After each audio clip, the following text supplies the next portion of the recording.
Rail line কীভাবে একটা পার্টির সঙ্গে আর একটা পার্টি যোগ করা হয় সেই ভিডিওটি আপনাদের সামনে তুলে ধরলাম। দেখুন আপনারা, রেলের যে মোটা পাতি সেটিকে মাপ মতো অনুযায়ী কাটা হয়, সেটা ধীরে ধীরে কাটতে থাকে এবং খুব সাবধানে কাটতে হয়। যে ব্লেডে কাটা হয় সেই ব্লেডটা খুব ধীরে সুস্থে দেখে শুনে করতে হয় কাটতে। তারপরে যখন কাটা হয়ে যায় তারপরে দুটা পাতিকে এক জায়গায় করে করা হয়। সেখানে ওই পাতিটাকে ভালো করে যন্ত্র দিয়ে আটকে তার উপরে একটা আগুন দেওয়া হয় তার যুক্ত করে। সেই আগুনটা যখন মেশিন চালানোর পরে যে পিক আপ নেয়, সেই পিক আপে গোটা পাতিটা তখন ধীরে ধীরে ধীরে ধীরে একদমে গরমে পরিণত হয়ে যায়। এই যে দেখতে পাচ্ছেন আপনারা, সেই পাতিটাকে গরম করা হচ্ছে। এই পাতি গরম হওয়ার পরে সেটাকে আবার তুলে নেওয়া হবে। এই দেখুন স্পিড নিচ্ছে, ধীরে ধীরে ধীরে ধীরে স্পিড নিচ্ছে। তারপরে দাউ দাউ করে চলতে থাকে।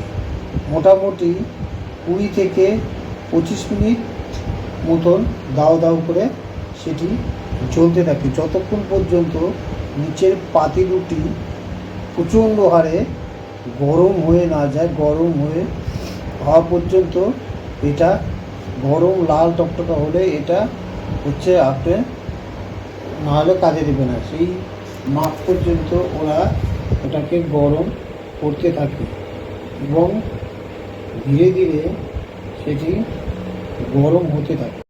পূর্ণ গরম হয়ে যাওয়ার পরে তার উপরে একটি কেটলির মতন জিনিস বসিয়ে দিল, তার মধ্যে স্টিল গলানোর মতন ধাতু আছে, সেটি আগুন লাগিয়ে দিল।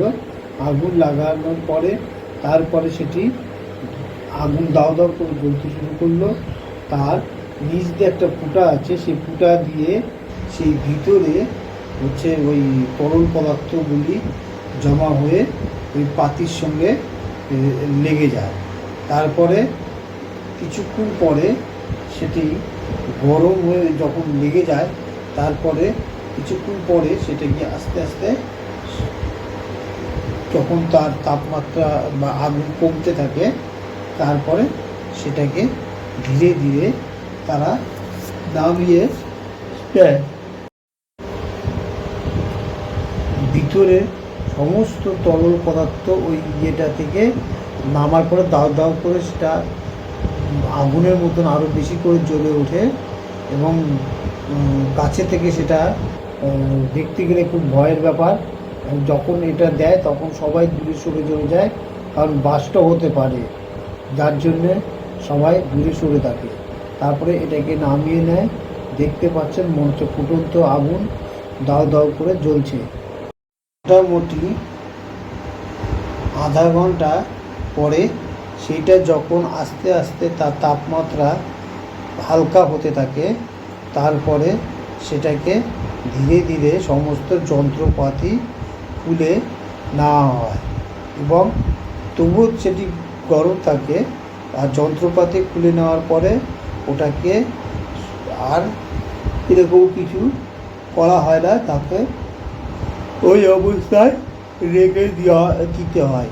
তারপরে যখন একদম পুরোপুরি ঠান্ডা হয়ে যায়, সম্পূর্ণরূপে যখন জয়েন লেগে যায়, তারপরে সেটাকে ধীরে ধীরে যন্ত্রের সাহায্যে ওটাকে ভেঙে ঠিকঠাক করে তারপরে সেটাকে পালিশ করা হয় এবং পালিশ করে সেটাকে রেল লাইনটাকে যুক্ত করার পরে সেটাকে রেল চলার জন্য ব্যবহার করার উপযুক্ত করে তোলা হয়। এখনও দেখা যাচ্ছে আগুন সম্পূর্ণরূপে নেভেনি। আগুন এখনও মনে হচ্ছে দাও দাও করে জ্বলে আছে। কিছুক্ষণ পর ঠান্ডা হয়ে যাওয়ার পরে সেই উপরের যে ওরা অংশটি লাগিয়ে রেখেছিল সেটিকে তারা ওই অবস্থায় রেখে দেয় এবং কিছু কিছু টুকরো ওখান থেকে সরিয়ে দেওয়া হয়, যাতে হচ্ছে এই টুকরোগুলি জয়েন্ট যাতে না লাগে, তাই এগুলোকে ধীরে ধীরে সরিয়ে পরিষ্কার করা হয়।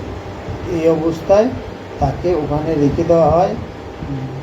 আজকে পুঁটি ঠান্ডা হওয়ার পরে কালকে ওটাকে ভেঙে পালিশ করে ওটাকে লাইনে মতন পরিণত